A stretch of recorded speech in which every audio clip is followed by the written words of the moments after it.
Hello, welcome to legal awareness web series. ये हमारा channel law का है। मैं आपसे बताता रहा हूँ कि law is everywhere from cradle to grave. जब आप पैदा होते हैं तो बर्थ रजिस्ट्रेशन होना चाहिए और बड़ा इंपॉर्टेंट है। सबसे बड़ा डॉक्यूमेंट जो आपकी सिटीजनशिप का है वो बर्थ सर्टिफिकेट है। जब आप मरते हैं तो डेथ रजिस्ट्रेशन होना चाहिए, वो भी बहुत बड़ा इंपॉर्टेंट डॉक्यूमेंट है। लेकिन आज मैं बात करूंगा नोवेल कोरोना वायरस और लॉ की। पूरा विश्व जो है इससे जूझ रहा है। चाइना में ये शुरू हुआ, अब विश्व की इकोनॉमी जो है इससे इफेक्ट हो रही है। शेयर मार्केट नीचे आ गया है। हमारे देश में भी इसका खतरा बढ़ा है। बहुत सी मीटिंग्स और सेमिनार्स कैंसिल हो गए हैं। मेरी आपसे रिक्वेस्ट है कि पैनिक ना करें। सरकार सतर्क है, सरकार का साथ दें और लॉ को माने। और ये लॉ जो मैं आपको अभी बताने जा रहा हूं ये बड़ा महत्वपूर्ण लॉ है।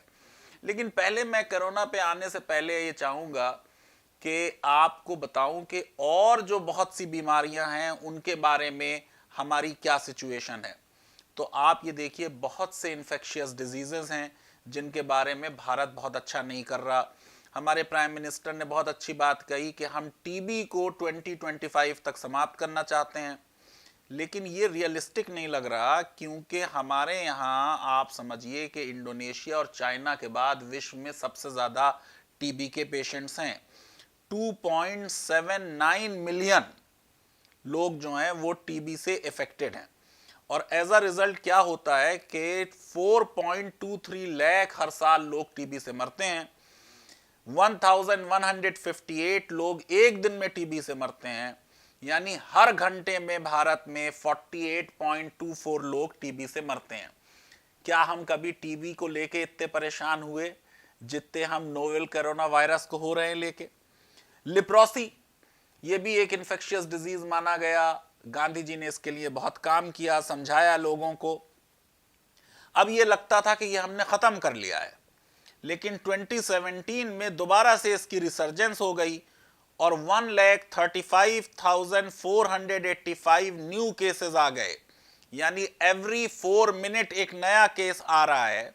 और आप ये समझिए कि जो हालात हैं वो बहुत ही ज़्यादा इस मामले में बिगड़ते चले जा रहे हैं। मलेरिया को भी अगर आप ले लें तो विश्व के मलेरिया का 6% हमारे यहाँ है। इनफैक्ट अगर आप सब सहारन अफ्रीका को छोड़ दें तो सबसे ज़्यादा हाईएस्ट हमारे यहाँ है। प्रधानमंत्री जी की बड़ी अच्छी योजना है स्वच्छ भारत की। कितना वो इस सिलसिले में मलेरिया को कंट्रोल करने में और मच्छरों को भगाने में मदद कर रही है, मुझको नहीं उसका पूरा सही अंदाज़ा। लेकिन ज़्यादा जगह कहीं ये भी सुनने में आता है कि वो सफाई से उतना काम फ़ायदा नहीं हुआ। पोलियो के बारे में भी ये था कि हमने ख़त्म कर दिया है, लेकिन अक्टूबर 2018 के बाद कुछ ये न्यूज़ आने लगी, शायद वो दोबारा आ रहा है। हमने बहुत अच्छी तरह से नीपा वायरस और जीका वायरस को सक्सेसफुली टैकल किया। और मुझे पूरी उम्मीद है कि भारत सरकार जो है, ये जो एक नया संकट आया है हमारे सामने कोविड 2019, इससे भी अच्छी तरह डील करेगी। आइए अब ज़रा लॉ को समझते हैं। मैं कुछ और चीज़ें आपको बाद में बताता हूँ। देखिए, पहली चीज़ तो ये समझ लीजिए कि ये जो पब्लिक हेल्थ है ये स्टेट सब्जेक्ट है कॉन्स्टिट्यूशन में। यानी ये जूरिसडिक्शन लार्जली राज्यों का है। दूसरी चीज़ हम ये भी समझ लें कि ये जो राइट टू हेल्थ है ये universal declaration of human rights में है, जिसकी वजह से स्टेट्स बाउंड हैं कि वो मिनिमम फैसिलिटीज़ जो हैं और अच्छी कंडीशंस ऑफ लाइफ अपने सिटीजन्स को दें। और अब ये कंज्यूमर एजुकेशन सेंटर 1995 का जजमेंट है सुप्रीम कोर्ट का, जिसमें सुप्रीम कोर्ट ने कहा राइट टू हेल्थ जो है ये आर्टिकल 21 का हिस्सा है। यानी right to life and personal liberty में राइट टू हेल्थ भी शामिल है। मेडिसिन जो है वो अब एक सोशल साइंस हो गई है और मेडिसिन का काम जो है वो अब प्रिवेंट करना भी डिजीजेस को है। और उसमें मैं ये समझता हूं कि इंटीग्रेशन ऑफ नॉलेज का मामला है। और पहले हर जगह आपको मालूम है मेडिकल एड दी जाती है, फिर लीगल एड दी जाती है, तो लॉ और मेडिसिन बहुत रिलेटेड हैं। आइए जरा देखते हैं कि हमारे लॉज में क्या प्रोविजंस हैं। तो इंडियन पीनल कोड जो 1860 का लॉ है, अंग्रेजों ने बनाया है, उसमें देखिए पूरा एक चैप्टर है, chapter 14 of offences affecting public health, safety, convenience, decency and morals. और 2 सेक्शंस हैं उसके जो पब्लिक हेल्थ के बारे में हैं। Section 269 whoever unlawfully or negligently does any act which is and which he knows or has reason to believe likely to spread the infection of any disease dangerous to life shall be punished with imprisonment of either description for a term which may extend to 6 months or with fine or with both. यानी हम जो यहां पे बात कर रहे हैं कि संक्रामक केस जो हैं उन केसेस में अगर आप नेग्लिजेंट हैं और आप अनलॉफुली कोई ऐसा काम करते हैं जो आप जानते हैं या आपको उस बात पे यकीन होना चाहिए कि ये करने से ये इन्फेक्शन फैल जाएगा और उससे लाइफ को खतरा है, तो आपको 6 महीने की सजा होगी या फाइन होगा या दोनों होंगे। ये एक कॉग्निजेबल ऑफेंस है, जमानत मिल जाएगी आपको, बेलेबल ऑफेंस है। दूसरा इसमें जो और एक मजिस्ट्रेट इसको ट्राई करेगा, नॉन कंपाउंडेबल ऑफेंस है। फिर सेक्शन 270 है, malignant act likely to spread infection of diseases dangerous to life. Whoever malignantly does any act which is and which he knows or has reason to believe to be likely to spread the infection of any disease dangerous to life shall be punished with imprisonment of either description for a term which may extend to 2 years or with fine or with both। अगर कोई घातक disease है उसको आप spread कर रहे हैं knowingly, जानबूझ के, तो फिर अब सजा आपको और ज्यादा होगी, 2 साल की सजा होगी या फाइन होगा या दोनों चीजें होंगी। अब जरा इसमें यह भी हम एक समझ लें कि इसमें कुछ कुछ जूरिस्प्रूडेंस भी डेवलप हुआ है। HIV के बारे में एक केस था, एक्स वर्सेस जेड हॉस्पिटल, कि एक पार्टनर ने दूसरे पार्टनर को बता दिया कि भाई मुझे HIV है, एड्स है, उसके बाद भी उसने शादी कर ली, तो क्या उस केस में लायबिलिटी होगी? ये मैटर सुप्रीम कोर्ट तक गया। एक बात और समझ लेने की है कि ये जो ऐसी सिचुएशन होगी, उस सिचुएशन में अक्सर जब इंफेक्शियस डिजीज फैलने का मामला है, सरकार को ये राइट होगा कि वो क्वारंटाइन कर दे।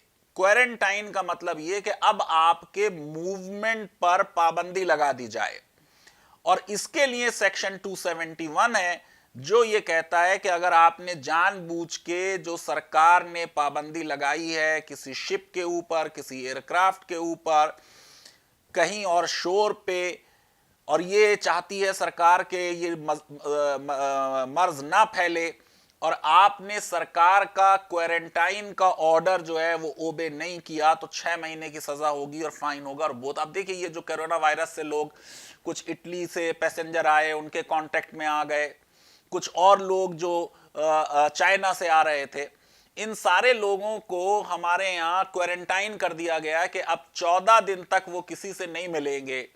अब अगर कोई इस तरह के किसी भी ऑर्डर का वायलेशन करता है तो उसे सेक्शन 271 के तहत जो है वो सजा होगी। और हम ये भी समझ लें कि सेक्शन 188 ऑफ आईपीसी भी इसमें आ जा रहा है, क्योंकि किसी पब्लिक सर्वेंट ने कोई आपको ऑर्डर दिया और आपने वो ऑर्डर नहीं माना, तो उसमें भी 6 महीने की सजा है और फाइन है और 1000 रुपए का जुर्माना है। एक और लॉ इसमें मैं आपको बता दूं, यह है एपिडेमिक डिजीजेज एक्ट। ये 1897 का लॉ है। इसका पर्पस भी था prevention of spread of dangerous epidemic diseases. उस जमाने में आपको मालूम है प्लेग वगैरह के होते रहते थे मामलात, और उसमें सरकार को ये राइट था कि वो उसमें भी उसको फैलने से रोके, और जो उसका वायलेशन करेगा उसके लिए उसमें लायबिलिटी थी। ये जो पूरा क्वारंटाइन का मामला है, ये जरा सा मैं आपको इसका हिस्टोरिकल एस्पेक्ट भी बता दूं। ये जानवरों के बारे में भी होता है। अभी हमने लॉ बनाया है 2009 में एनिमल्स के बारे में, उनको भी क्वारंटाइन किया जाएगा। पूरा पर्पस ये है कि जो कम्युनिकेबल डिजीज है वो फैले नहीं। और ये जो शब्द आया है, ये आया है वेलेंटियन वेरिएंट ऑफ क्वेरेंटेग्योर्नी, यानी ये मेडिकल आइसोलेशन है, 40 दिन का होगा। जो शिप पे लोग आते थे शिप से, और अगर उनको प्लेग वगैरह होता था तो उन्हें उस तरह से किया जाता था। बाइबल में भी इसका जिक्र है, उमय्यद कैलिफ अल वालिद के जमाने में भी इसका जिक्र है। इसका आपको लॉ जो है 1793 में फिलडेल्फिया में भी मिल जाएगा येलो एपिडेमिक के बारे में, जॉर्जिया में 1856 में। तो ये कोई नई चीज नहीं है। अभी कुछ दिन पहले 2016 में वेस्टर्न अफ्रीका में इबोला वायरस हो गया था और उस वायरस को कंट्रोल करने के लिए भी ट्रेवल रेस्ट्रिक्शंस लगाई गई थी। चाइना ने मास रेस्ट्रिक्शंस लगाई थी। तो जब ये रेस्ट्रिक्शंस लगाई जाती हैं तो एक तरफ इशू होता है सिविल लिबर्टीज का कि लोगों का राइट है हर जगह जाने का, वो राइट कंट्रोल होता है। इसमें आप ये सोचिए कि इंटरनेशनल लॉ में काफी डेवलपमेंट हुआ और फाइनली आप ये समझिए कि इंटरनेशनल सैनिटरी कन्वेंशन हुआ 1912 में, फिर उसमें थोड़ा अमेंडमेंट हुआ 1926 में और 160 कंट्रीज उसके मेंबर हैं और उसमें भी ये बात कही गई कि इस तरीके की सिचुएशन में जो है वो क्वारंटाइन किया जाएगा और सैनिटरी रेगुलेशंस लागू की जाएंगी। बड़े मजे की बात पे आज की बात खत्म करता हूं कि एक और लॉ हमारे यहां था, कंटोनमेंट एक्ट 1861 का और इंडियन कंटेगियस डिजीजेस एक्ट ऑफ 1868। ये लॉ बनाया गया था आर्मी, जो ब्रिटिश आर्मी थी उसके लोगों को वेनरल डिजीजेस ना हो जाएं, कि ये जो आर्मी के लोग हैं ये सेक्सुअल रिलेशनशिप्स कायम करेंगे सेक्स वर्कर्स के साथ, तो अगर सेक्स वर्कर्स को कोई डिजीज है तो वो डिजीज इन लोगों को ना हो जाए। इस तरीके का इंग्लैंड में भी लॉ था 1864 में और ये पूरा बड़ा लॉ जो था बड़ा डिस्क्रिमिनेटरी टाइप का था। इस लॉ में बहुत पुलिस को पावर्स दी हुई गई थी और पूरा एक रॉयल कमीशन था इस स्टेट पे, report of the royal commission on the sanitary state of army in India 1863 की, जिसमें यह कहा गया कि साहब जंग से ज्यादा जो है ब्रिटिश आर्मी के लोग इन डिजीजेस से मर जा रहे हैं जो वो जिन औरतों से रिलेशनशिप सेक्सुअल कायम करते हैं उनसे मिल जाता है। और इसमें आप ये देखिए कि जो कंटोनमेंट एरिया था जिसमें 1000 के करीब सोल्जर्स होते थे, उनके लिए 12 से 15 जो है औरतों का इंतजाम कर दिया जाता था और उनको रहने की जगह जो थी उनकी चकलास कहलाती थी।